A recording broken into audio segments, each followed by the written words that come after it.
वफाकी आईनी अदालत ने कोयटा के लोकल गवर्नमेंट इंतखाबात पर हुक्म इम्तना जारी कर दिया। चीफ जस्टिस अमीनुद्दीन की सरबराही में 3 रुकनी बेंच ने समाअत की, जिसमें जस्टिस आमिर फारूक और जस्टिस अली बाकर भी शामिल थे। दरख्वास्त गुजार अब्दुल कादिर की जानिब से वकील कामरान मुर्तज़ा पेश हुए। मौक़िफ़ इख्तियार किया गया कि कोयटा में हल्का बंदियाँ 2017 की मरदमशुमारी के तहत की गईं, जबकि 2023 की मरदमशुमारी नोटिफाई हो चुकी है। सदा की गई है कि इंतखाबात नई हल्का बंदियों के तहत होने चाहिए।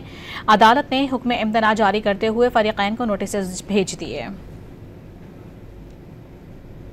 वफाकी आईनी अदालत ने कोयटा के लोकल गवर्नमेंट इंतखाबात पर हुक्म इम्तना जारी कर दिया। चीफ जस्टिस अमीनुद्दीन की सरबराही में 3 रुकनी बेंच ने समाअत की, जिसमें जस्टिस आमिर फारूक और जस्टिस अली बाकर भी शामिल थे। दरख्वास्त गुजार अब्दुल कादिर की जानिब से वकील कामरान मुर्तज़ा पेश हुए। मौक़िफ़ इख्तियार किया गया कि कोयटा में हल्का बंदियाँ 2017 की मरदमशुमारी के तहत की गईं, जबकि 2023 की मरदमशुमारी नोटिफाई हो चुकी है। सदा की गई है कि इंतखाबात नई हल्का बंदियों के तहत होने चाहिए।